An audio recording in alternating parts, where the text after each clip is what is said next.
maramdaman mo rin yung mga sakit na sinasabi mo sa kapwa mo, paparanas ko yan.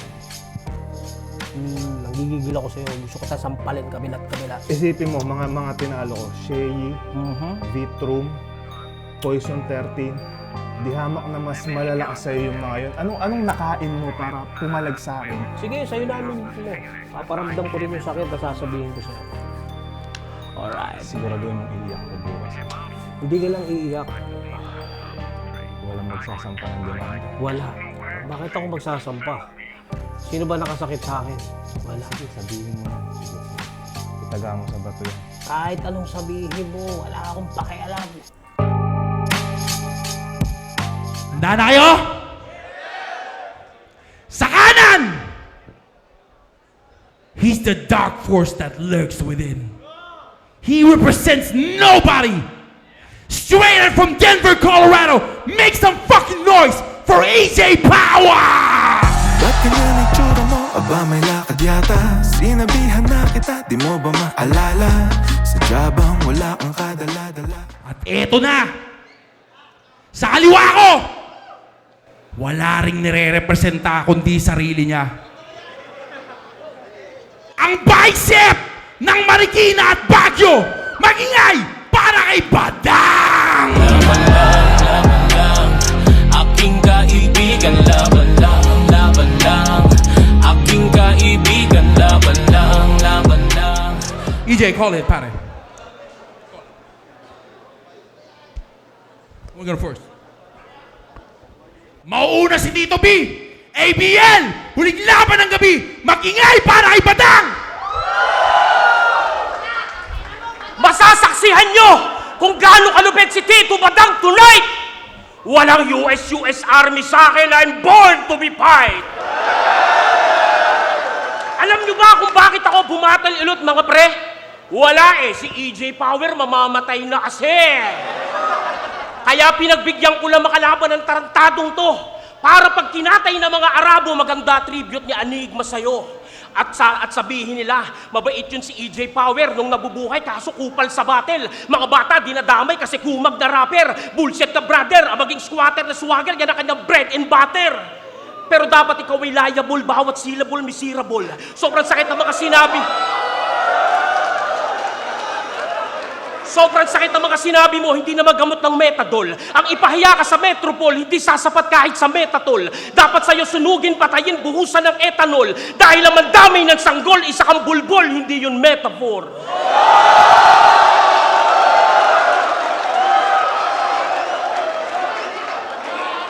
Kasi, yung dark humor mo parang iniwan ng tatay ang atake. Napaka-demonyo mong lalaki. San kayo makakakita, pare? Kung sino ba yung sundalo, sila ba yung mga nagre-rebelde sa mga civilian delinkwente? Masyado kang bayolente. Kala ko tagapagligtas ka ng nakararami, pero ikaw ang kumakarne sa mga batang inosente.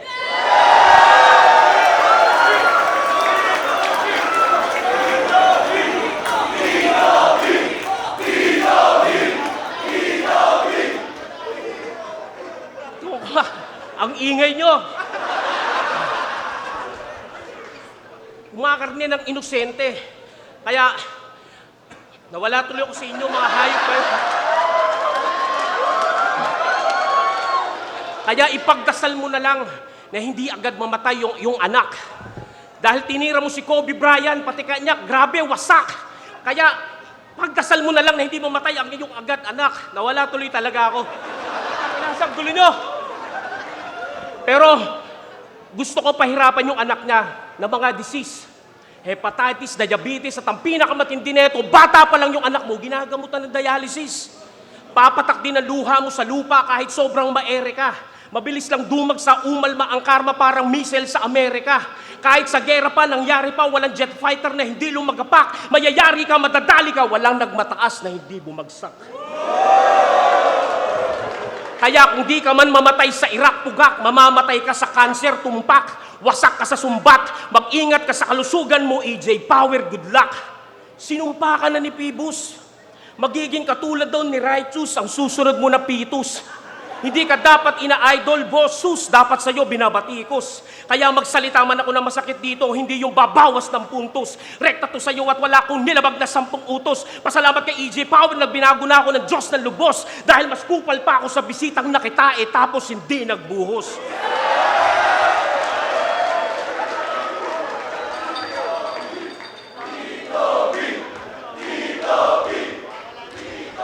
At alam ko rin naman, ang mga ititira mo sa akin yung mga pa-vlog-vlog ko at yung mga video ko na latest. Nakipag-love-love ako kay Looney, nakipagbati pa kay Apex. May paiyak-iyak pa ako nung nagkasakit yung anak ko. Puro word of God-God pa ako, tapos manyak lang ako. Nga, pues, walang gudang-gudang ngayon, mga putang ina ninyo! Dahil sabi ni Kulaong, kayo ang mga tunay na demonyo. EJ Power, galingan mo pa, putang ina mo. Dahil pag di mo ginilingan, matutulad ka kay Bruce at Rapido. Nasira ang mga buhay na wala respeto ng mga tao simula nung sila'y tinalo ko.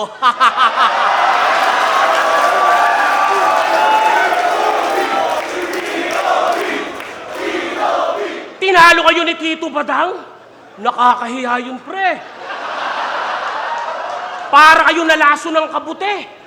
Pinagtripan lang kayo ni Tito B, dun pa lang, panalo na ako At ikaw, tarantado ka, nagtrabaho ka lang sa US, kala mo Amerikano ka na. Nakatikim ka lang ng jambalaya, feeling mo, kadugo mo na sila. Pweh, hindi ka mukhang apam, mukha kang chickboy ng mga agaw. Magyapa ka nga lang sa dilim, puta, mapagkakamalang ka magnanakaw. Niyuyurakan mo kami porket kay Uncle Sam masyado kang devoted. Yan ba epekto pag nakagamit ang Cetaphil at sabong imported? Nakakayabang pala yun, nakakapangit ng ugali, na dating hampas lupa ka lang ngayon, feeling mo, anak ka na ng hari. Hindi ka puti, kayumanggi ka pa rin kahit mga buto mo'y pagbali-baliin na. Alipin ka pa rin kahit simotang makalaban at ikay pagbali-balik ta rin. Pero dapat humble ka pa rin. Kaya huwag ka masyadong magyabang. Dahil sa sobrang kayabangan mo, hindi ka nag-champion sa isa buhay sa una mong pagsalang! Pahiya ka, bugok!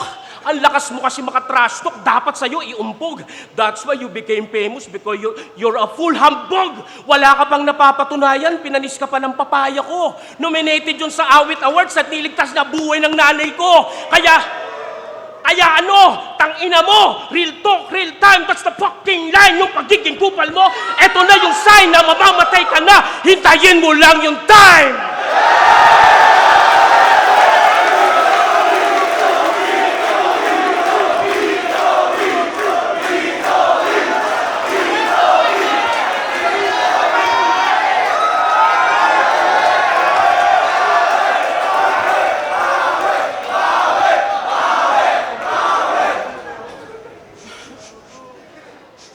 Ba't ang baho? Parang umaalingasaw yung silid. Kaya pala, hindi ito yung number 1 rap battle league. Bakit parang iba yung itsura nitong sinalihan kong mundo? Bagong sulpot na liga na para daw sa kultura. Fuck you, PSP 2.0! Ako naman si tanga, inoohan ko. Kaya huli na ang lahat para maggagagaganto. Mga hayop kayo, sinugal ko yung pagkakaibigan namin ni Arik, tapos ito lang itatapat nyo. Pero sige, andito na tayo. Di na para umiwas. Tanggapin na lang kahit mahirap. Total dito ko lang din naman mapupugutan ng ulo tong mga band sa flip-flop game! Kaya ang tanong, paano mo ko pupuksain? Ano ang iyong gagawin ngayong kaharap mo na ang angel na nalukluk sa sin? Kaya aminin mo mat hindi, alam kong nakakaramdam ka na ng kilabot dahil para lang tong kwarto ni Pamangkin, nagkamali ka ng pinaso. Kaya eto na yung ending ni Tanga. Ang bait naman ng accents talaga, pero ba't ka pa nagpunta? Ekis ka na nga, Diyos nga nagpapatawad, ay, rapist ka pala. Tangina, nakakahiya ka. Kamanyakan mo, malala na. Para ang mga laban ko sa flip-top, hindi ka safe para sa bata. Masakit mang ikumpara, pero yan ay perpektong halimbawa at trip niyang bembangin mga menor kasi maluwag na yung puke ni Glyza. Kaya nga pag nagsasex sila, ganap na ganap siya sa child rapist niya na karakter. At pag nagro-roleplay sila ng asawa niya, putang ina, pinagsusuot niya pa ng diaper. Paborito niyang pasyalan na garden, kindergarten. Kaya pala sabi ni Looney, parang bouncer sa children's party ang puta. Tignan nyo naman yung itsura. Mukhang pag pumick up to ng chicks, tamang abang sa kidsuna. Mag-iisang dekada na rin pala mula nung pinagtangkaan ni Badang yung pamangkin niyang paborito. Balita ko nung nahuli nga daw to sa akto, nagpanggap siyang Santo Niño. Nangyari yung insidente bandang alas 2 hanggang alas 5 at pagsapit ng alas 7, laman na siya ng algoritmo. Ouch! Hindi ka nakascore kasi sa pamangkin nagsumbong? Ngayon ang mahiwaga akong tanong, anong pakiramdam ng ginugulpi ka habang masakit yung puson? Totoo lahat yon. Huwag ka nang tumutol, tanga. Saklap nun Badang, nagkabukol ka na, nagka-blue balls ka pa. Ano ang problema mo? Ba't trip na trip mo yung mga pangmusmus na kipay? Badang, ba't di mo gayahin si Flick G? Marunong maghintay. Porket immature ka, trip mo na mga bagets, tangina ang hassle. Sa bagay, ganyan talaga pag isip bata, yung utak nagiging idle. Kaya naman, pinanindigan niya na lang yung imahe niya na eng-eng. Abnoy na tatay na dinaw ng rape, fuck you, napanood ko na yung Miracle in Cell number 7. Gusto mo ng solusyon sa mga udyok ng iyong karamdamang pang-mental? Sama ka sa akin sa Colorado para maranasan mo naman tumira ng legal. Sagad-sagad pang kukulat ang aabutin nitong bobong mama. Di na alam yung mali sa tama, ganyan pag walang medula oblongata. Kaya pag tong mga nabuo kong bara, sa kanya tumodo tama, siguradong tatagilid tong manyakis na parang dodong saipa. Sa paglapag ko dito sa Pinas, abangan mo tong pasalubong ng balikbayan. Itong si Darwin magiging Daniel Caesar sa entablado hihigayan. Walang habas, pahihirapan, walang sang sisilayan at siguradong kakapit ka ulit sa Kane pagkatapos kitang pilayan. Wala nang maniniwala sa'yo dito kahit idaan mo lahat sa sigaw. Binansagan kang hawak kamay, patunay lang yon na wala kang bitaw. Oo lamang ka sa anyos, datapwat, imposible kang lumamang sa ranggo sapagkat yung level natin ay parang edad mo sa edad ng mga kinakantot mo. Sobrang layo ng agwat. Pero alamat na daw yan sa larangan. Kaya nga sa akin sineto. Eh di thank you, ginawa mong questionable pagiging main event ko. Kasi nga, ito yung bagong Liga ni Gasol. At si Badang na naman ang unang alay sa eksena. At pagkatapos isakripisyo tong si Tito, sunod na yung akat at lanseta. Kaya ano Apex?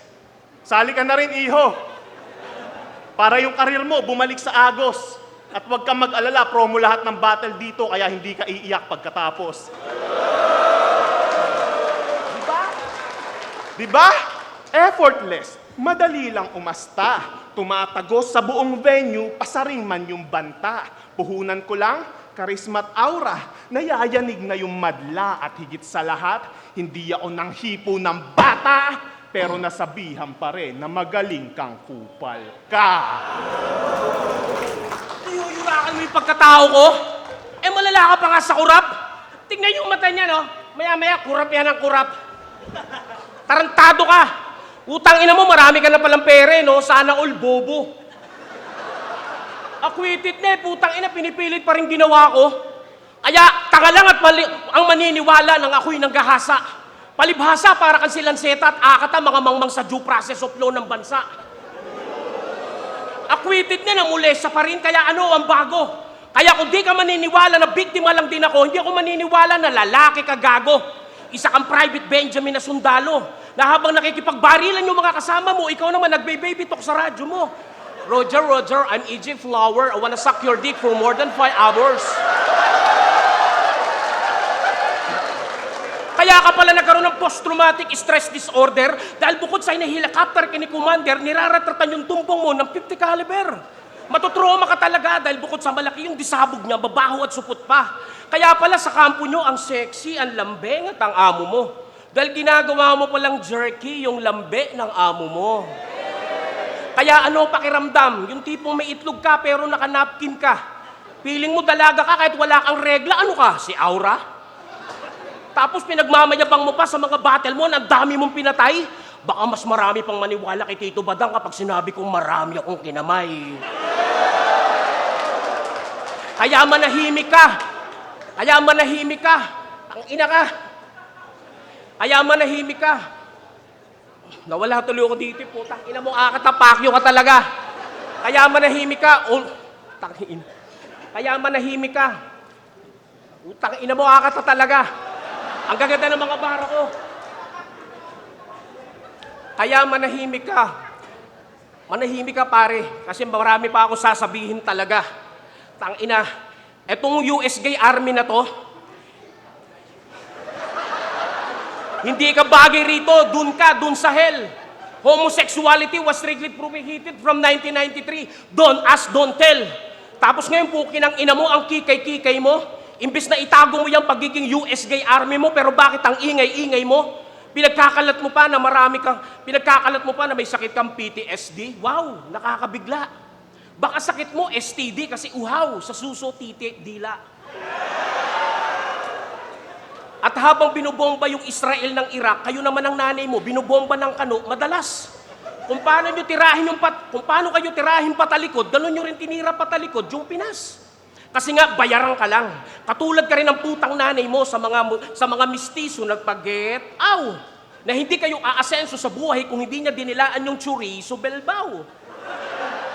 Makaahon lang sa hirap, kahit ang buhay hindi na disente. Proud ka pa maging puta yung nanay mo, yung laban yung ni Bitro, ang tawag mo doon, diskarte. Nakakadismaya, pre. Maka-round trip lang kayo sa US, nang hihimas na lang ng titi. Grabe, di na bali, maging madungis yung sarili. Masunod lang yung mga layaw, gagawin business yung kike. Kaya palakpakan, palakpakan. Isang Pilipina na naman ang nakasungkit ng ginto. Grabe yarn.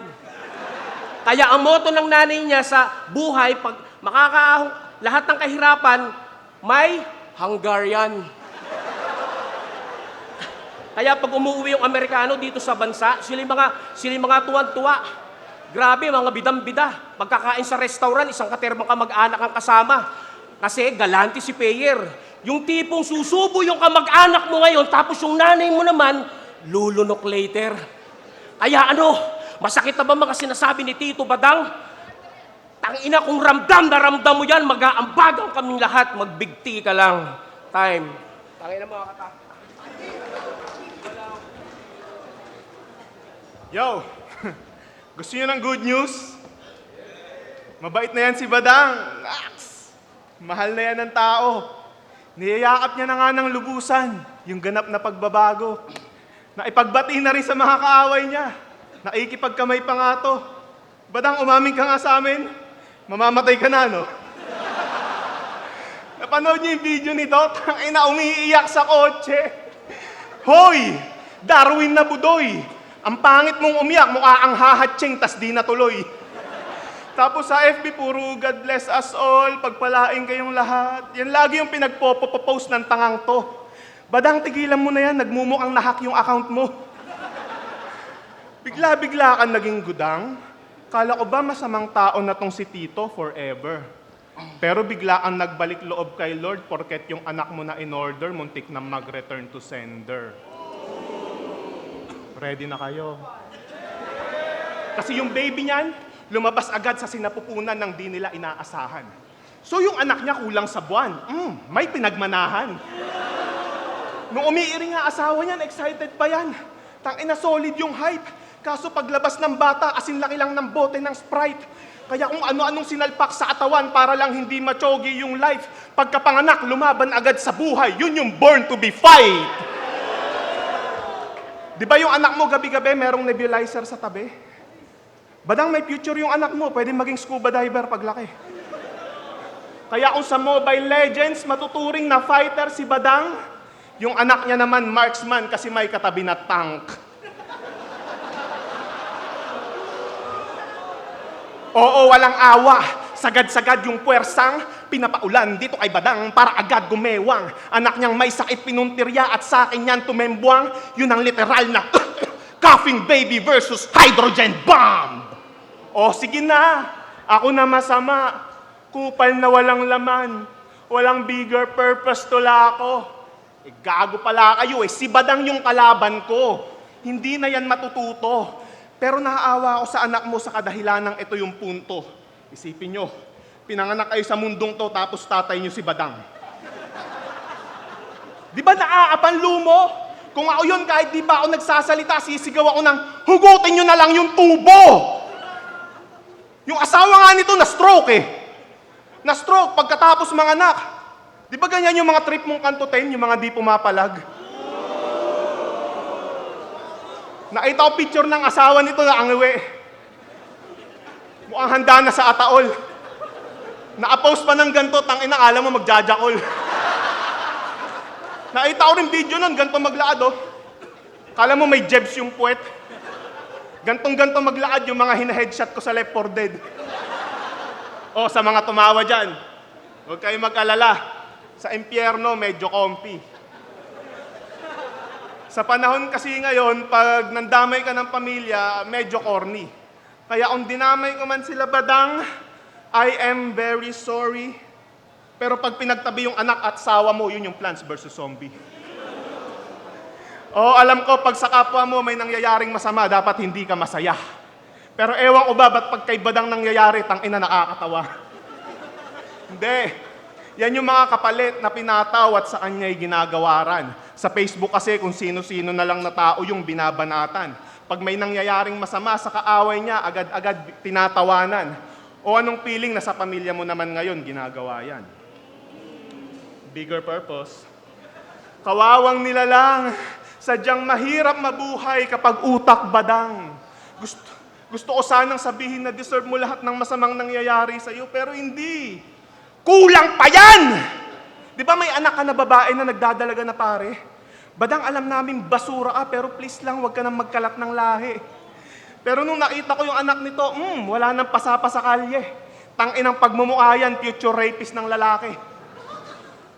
Nung nagdadalaga na yung anak niya, si Gago, ninenervyos pa. At pag may umaakyat ng ligaw sa kanya, balita ko, nagseselos ka. Ano, natatakot ka? Na baka may lalaking bigla siyang ligawan? Bigla siyang itanan? Eh sa sobrang pangit ng anak mo, walang ibang kakantot doon, badang? Ikaw lang! Ngayon, gets ko na, bawat pangyayari, nak ng puta. Kaya pala, pangalawang beses na yan, kasi anak niya yung panguna. Kaya kung yung anak ni Kane ang sinabi, Daddy, Daddy, si Tito Badang sa pintuan nakatayo. Malamang yung anak nito ang sinasabi gabi-gabi, Daddy, Daddy, masakit na, tama na po. Tangay na yun. Kung ako yun, babayuhin ko yun na matindi habang sa leeg niya nakakapit. Sasabunutan ko pa ng husto hanggang matanggal na yung anit. At kung manuyuman siya, huwag kang mag-alala, may pampadulas ako na gamit dahil gagawin kong lubricant yung binibenta mo na chili garlic. Tangina mo, umungol ka dyan kahit hindi ka nasasarapan. Sisikmuraan pa kita sa tiyan hanggang mawala ka sa kamalayan. Tititigan ko pa ng malamlam yung lasog-lasog niyang katawan habang binubulong yung mga katagang. Pasensya na, Chelsea May. Idol ko lang yung tatay mong si Batang! Pwe! Uy, gago! Pagsasabihin mo ng mga bagay na yun, dapat meron kang maskara.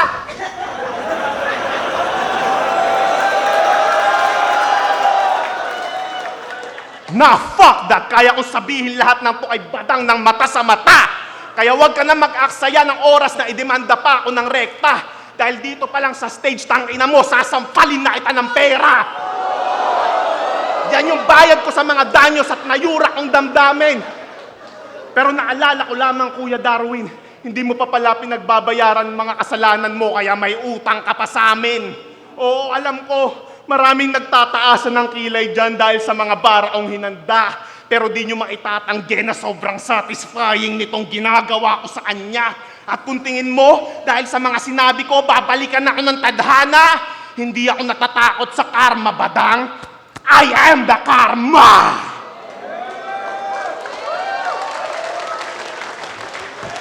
Utang ina mo, bakla ka! Tinira mo pa yung asawa at anak ko? Gago, eto sa'yo!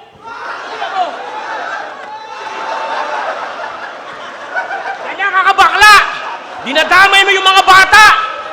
Pati yung asawa ko ng mild stroke, hindi totoo yan! Mas may katotohanan pa! Yung nawala loyalty mo sa flip top at ang battle na to, ito ang katunayan! Tangina, tunay lang ang mananatili. Ulul, sinungaling ka! Katulad ka ng nanay mo, virgin pa daw pero magana kiki. Tangina, yan na ba yung mga sulat mo na sinasabi nilang dark? Para sa akin, wak. Siguro masasaktan mo lang talaga ako kapag tinira mo ako sa puwet ng hard fuck.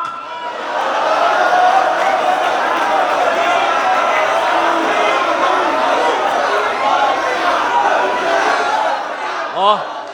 Wala naman sasakit sa mga birada mo, tirada mo para mainda ko. Kontrabida ko, naging bida to, partida bro, manhid ako.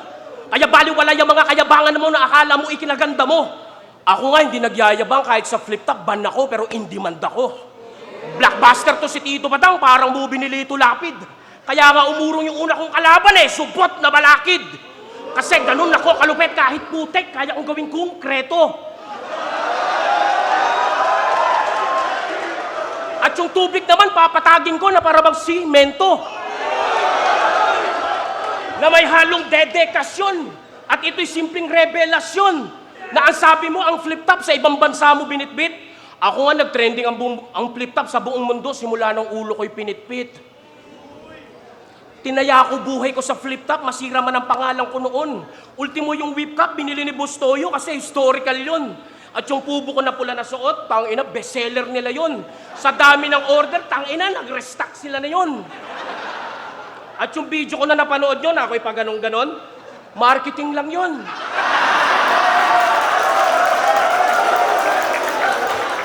Simple lang yung production, pero ang nakapanood, milyon.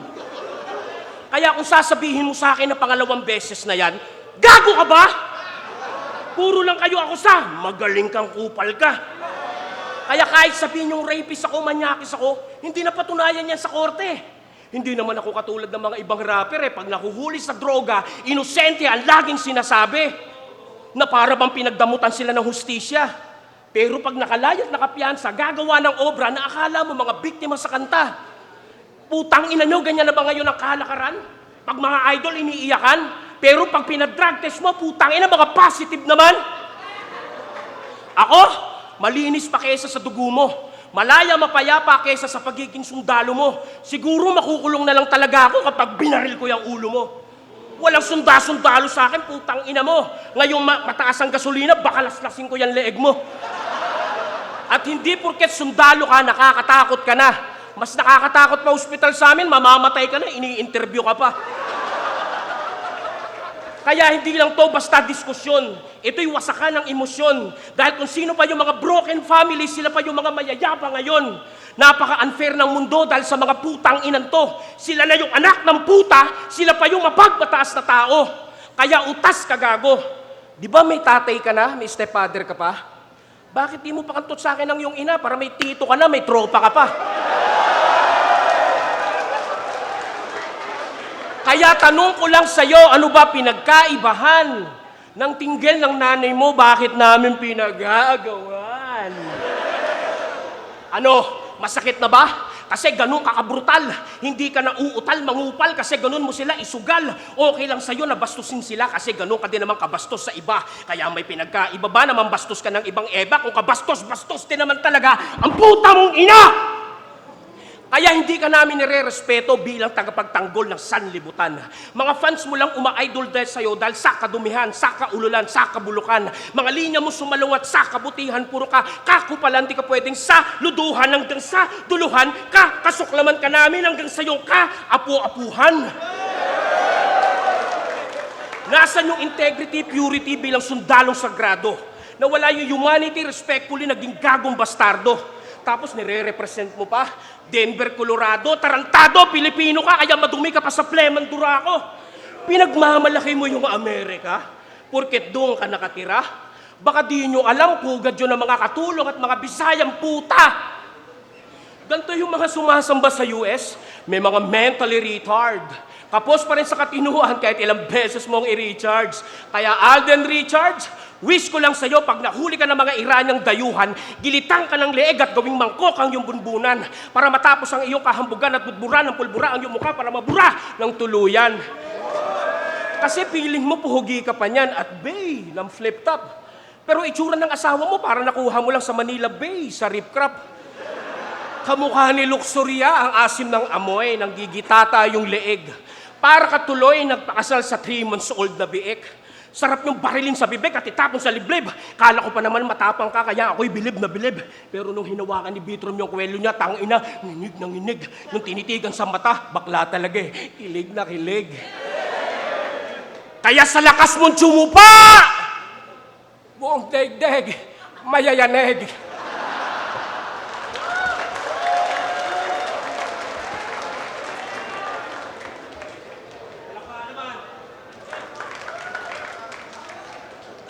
Game, buhay pa, buhay pa. May tanong ako guys. Masama ba talaga ako? Ha? Hindi, di ba? Wala ba kayo nakukuha sa akin na leksyon? Ginagawa ko nga lang ba talaga to dahil ako yung sabik sa atensyon? Pues kung round 1 at round 2 sinagad ko, agaguhan ko, walang kalakip na question. Pues ngayong round 3, saksihan nyo kung paano ko tapusin karir nito gamit mabait conversion. Game? Yung nanay mo patay na. O, iniwan na siya ng kanyang ina. Tapos bata pa lang, nilayasan na siya ng tatay niya. Tangina, badang ramdam kita. Kaya nga buong kabataan niya, tanging naranasan niya ay madilim at tuluyan lang yan nakaranas ng pagmamahal nung nadiskubre na siya ni Francis M. Pero mahal ka nga ba talaga ni Master? Tingin mo, taos yun sa puso? Badang kung mahal ka talaga ni Master, ba't pinagmamaster ka lang niya sa studio? Pag kay Looney, Glock 9 at Basilio, guys, practice, may gig at contest tayong sasalangin. Pero pag kay Badang na, tangina mo, diyan ka lang sa studio, linisin mo yung boses namin. O anong pakiramdam na nililinis mo boses nila habang sikat silang binabalita? Anong pakiramdam na sumasahod ka ng barya habang sila milyon yung kinikita? Anong pakiramdam na yung mga kaaway mo sa eksena bidang-bida habang pinapalakpakan mo yung mga tagumpay mo na ikaw lang yung nakakita?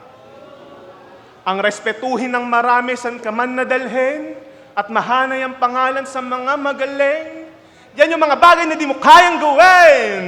Tanggapin mo na lang, wala ka nang narating. Dahil na sakit nun. Isipin mo, malayo na yung narating na mga nakasabayan mo na rapper. Habang ikaw, ganun pa rin, estado mo, before and after. Alam naman nating lahat na matagal nang nakahimlay si Master. Pero di nyo maitatanggay na hanggang ngayon, buhay pa din tong cancer. Kaya nga naging malaking biro na lang yung pangalang Badang. Kahit sang ira ilagay, pinagtatawanan. Mga kasabayan mo naging ulo na, ikaw talampaan ka lang. At ang masakit, magpapantay na yung paa ni Looney, di mo pa rin siya napapantayan. Kasi nakilala ka lang naman nung nakabanggaan mo yung hari ng tugma. Kaya nga pag namatay ka, sa halip maluha, walang paglalagyan sa amin ng tuwa. At ang pina-attribute na mabibigay ng buong hip-hop sa iyong tang-ina mo ka, ay dadalo kami sa lamay mo, suot yung iconic mong damit na pula. Di ko nga alam ba't nakalaya ko sa kulungan eh. Tang-ina, libreng nagdiriwang. Sino ba mga judge nito sa kaso ha? Si MP3 tsaka si Kilan? Oo, lap trip. Pero alam nyo kung ano yung katotohanan na mas tragic na sa lahat ng MCing nakulong, ikaw lang di tinulungang piyansahan ni Arik. Ang sakit naman. Kawawang nilalang. Nakulong ka tapos wala man lang nag-post ng hashtag #FreeBadang. O sige, sinong naniniwalang inosente to? Taas kamay. Sino? O di ba wala? Ba't di ka nalang manahimik? Dahil ito'y public execution, yung leeg mo pinipilipit. Wala ka nang makukumbinsing tanga kahit anong gawin mong pilit. At huwag kang umasang may magtatanggol sa'yo ngayon. Wala dito si Sixth Threat. Totoo naman kasi, di ba?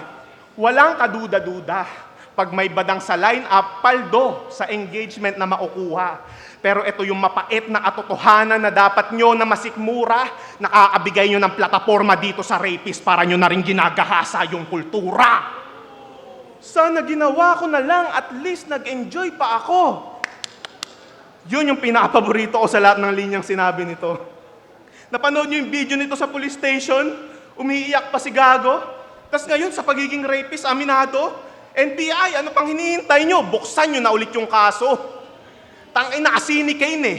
Binidyo-bidyohan pa, hinalay na nga yung panganay mo. Ang malaking pagkaamali mong tanga ka, hinayaan mo pa tong makalabas ng bahay nyo. Kaya wag mo kong itulad dun sa tropa mong gunggong na sumablay kang ipasuplong dahil kung yung anak ko yung ginalaw mo, promise, ako yung makukulong. Kaya tangina ng mga tumulong sa yung maabswelto ka sa kaso. Tangina ng mga naninisi dun sa bata mong inagrabyado. Tangina sa lahat ng mga naniniwala pa rin sa'yo na tao at higit sa lahat, putang ina doon sa napakasinungaling mong abogado. Walang makakapigil sa bunganga ko na umaarangkada na para bang Ferrari. Pinakamagandang gawin dito kay Badang, ipalit ulo kay Heb-Abi. Gantong klase ng tao, malaya, sa rehas di naghihimas. Ikaw ang buhay na patunay na bulok yung hustisya sa Pinas. Dapat nabubulok ka ngayon sa piitan dahil sa nagawa mong sagad sa kahalayan. At higit sa lahat, wala kang karapatang tumayo dito sa mismong araw ng kalayaan. Di ko nga trip tong mga pinagsasabi ko eh. Kaso kalabang ko tong si Gago. Badang dahil sa'yo, napipilitan akong maging mabuting tao. Ito'y redemption arc ko na ba na matuturing? Ito'y redemption arc ko na ba na matuturing? Balik na sa dating pwesto, men. EJ Power ng body bag ng rapist. Character development. Dahil ako ang poster boy ng battle rap. Pagtatatatak nyo yan sa isip nyo. Kupal man sa bawat letrahan, may bigger purpose lyrics ko. At tuluyan ko na nga, winaasan, karera ng kadiring to. Ngayong tapos na itang bata-batain, molestahin mo na sarili mo. Yeah! Magingay pa tayo isang beses para kay Badang at EJ Power. Bibigyan ko kayo ng pagkakataon magpaliwanag kung sino sa tingin nyo panalo. Okay? Pangalan, tagasan, sino sa tingin mo nanalo? Kenneth from Antipolo. Yung round 1, binigay ko po kay Badang kasi ang ganda ng buwelo niya. Ayun yung pinakamalakas na round niya sa 3 round. Then yung kay EJ, parang buwelo niya lang yun eh. Nagkapainit pa lang siya. Then yung sa round 2 and 3, EJ Power kasi dire-diretso yung mga sinasabi niya. Si Badang medyo lumaylay siya doon. Kumbaga yung round ni Badang, pababa. Si EJ naman, pataas. So 2 and 3, EJ Power. Round 1 Badang. Hell yeah, palakpakan naman natin si Kuya. Alright. Feeling ko, dumamang si Badang sa effectivity. Pero, nagampanan ko pa rin yung role ko bilang bilang EJ Power. Sana yun. Sana nabigay namin yung ina-expect nyo sa laban na yun. Yun naman importante dun. Halos lahat naman brutal. Pero yung dinamay niya yung mag-ina ko, naribat ko yun, putang ina. Sobrang saya, binato niya ako ng pera, kaya binato rin siya ng burat. Kasi putang ina, hindi naman ako nasaktan, normal lang sa akin yung putang ina, Tito Badang pa ba? Badang, masaya ako sa ginawa mo kanina sa stage. Pero, wala, mas mahaba pa rin sungay ko kaysa sa'yo. Demonyo talaga si EJ. Sobra talagang dark humor ng putang inan to, pero okay lang, battle lang naman yan. Hinihintay ko rin na pabuksan yung kaso ko, putang ina, kung totoo talaga mga sinasabi nyo. Solid yung ginawa mo kanina, pero hindi na ako tinatablan ng mga ganong klaseng kartada dahil bulletproof na ako dyan. Dahil kaya kong gawin yan ng 10 times worse. Pero yun, solid na laban pa rin.